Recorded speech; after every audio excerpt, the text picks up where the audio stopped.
आप सांसद संजय सिंह जी हैं सर। आज आपने बजट को लेकर प्रेस कॉन्फ्रेंस की।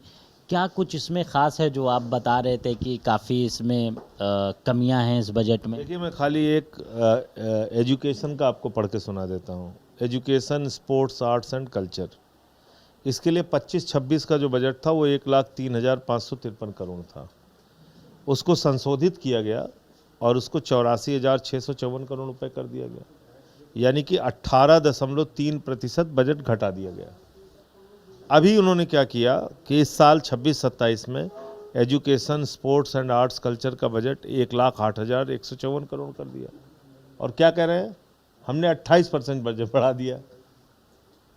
तो भैया 1,03,000 से 1,08,000 करोड़ अगर हुआ तो 28% कैसे हो गया?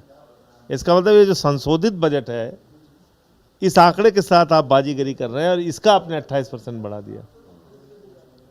पिछले साल के निर्धारित बजट से आपने क्या बढ़ाया? कुछ नहीं बढ़ाया।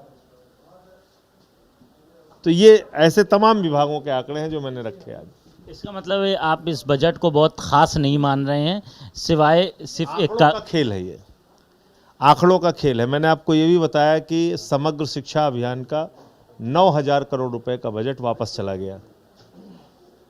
उत्तर प्रदेश में लैब नहीं है, तमाम बेसिक जो बुनियादी सुविधाएं हैं वो स्कूलों में नहीं है, लेकिन केंद्र सरकार से जो पैसा हमारी मदद के लिए आ रहा है वो भी हम इस्तेमाल नहीं कर पा रहे हैं।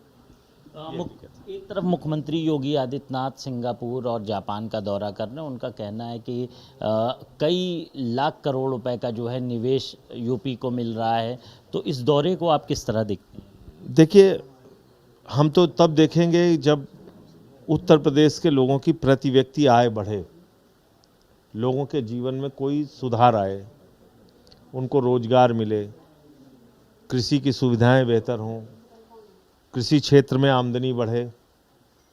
ऐसा है क्या? नहीं है। उत्तर प्रदेश की प्रति व्यक्ति आय है 1,10,000 रुपये और देश की प्रति व्यक्ति आय है 2,10,000 रुपये। तो जो देश का आंकड़ा है औसतन, उससे भी हम आधे पे खड़े हैं। तो हम प्रदेश का विकास क्या कर रहे हैं? आप बताइए मुझे। खाली मोदी जी और योगी जी और डबल इंजन और ट्रिपल इंजन और इनके दावे होते रहें और हम लोग बस सर झुका के हाँ जी करते रहें, वो तो ठीक नहीं है ना। लखनऊ यूनिवर्सिटी में जो मामला सामने आया है लाल बारादरी वाला, उसको लेकर काफ़ी विवाद मचा हुआ है। एक पक्ष नमाज पढ़ रहा है तो दूसरा पक्ष गंगा जल छिड़क रहा है, हनुमान चालीसा पढ़ रहा है। एक यूनिवर्सिटी कैंपस में इस तरह की घटनाओं को आप किस तरह देखते? देखिए, ये बहुत शर्मनाक बात है कि पहली बात तो बारादरी मस्जिद में आज से नहीं, पहले से ही नमाज हो रही है।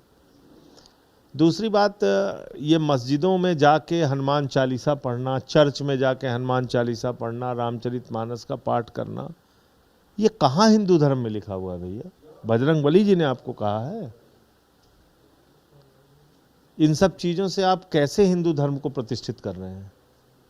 दुनिया के जिन मुल्कों में मुसलमान बहुतायत में हैं और वहाँ हमारे हिंदू भाई इस देश से कारोबार के लिए गए हैं, वो मिडिल ईस्ट कंट्रीज़ हों या जहाँ पे ईसाई हैं बहुतायत, और हमारे हिंदू भाई वहाँ पे रोज़गार के सिलसिले में गए हैं, ऑस्ट्रेलिया है, न्यूजीलैंड है, डेनमार्क है, यूएस है, यूके है, और आप चर्च पे यहाँ हमला कर रहे हैं, तो इससे भारत की प्रतिष्ठा पूरी दुनिया में बढ़ जाएगी।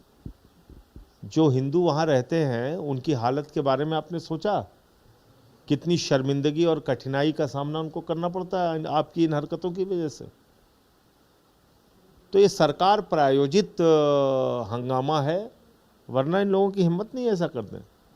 एक आखिरी सवाल है, उमा शंकर सिंह के यहाँ आईटी का छापा पड़ रहा है, चाहे वो मायावती हों विरोध कर रही हैं, इसके अलावा बीजेपी सरकार में मंत्री हैं, उनके समधी भी हैं दिनेश प्रताप सिंह, उन्होंने भी एकदम खुलकर बगावत कर दी है कि इस तरह से कार्रवाई नहीं करनी चाहिए। जो भी राजनेता ये काम करवा रहा है या कोई संस्था कर रही है वो सही नहीं कर रही। देखिए, उमा शंकर सिंह एक तो कैंसर के बीमारी से ग्रसित हैं इस वक्त, और उनके खिलाफ कोई राजनीतिक दुर्भावना से कार्रवाई हो वो गलत है। बाकी अगर उन्होंने कुछ गलत किया है उसकी जांच हो, उस पर कार्रवाई हो, ठीक है, लेकिन किसी दुर्भावना से जानबूझ के कार्रवाई करना तो ठीक नहीं। बहुत शुक्रिया सर हमसे बात करने के लिए। कैमरा पर्सन अमरीश राजवंशी के साथ कफीलुर रहमान, भारत समाचार, लखनऊ।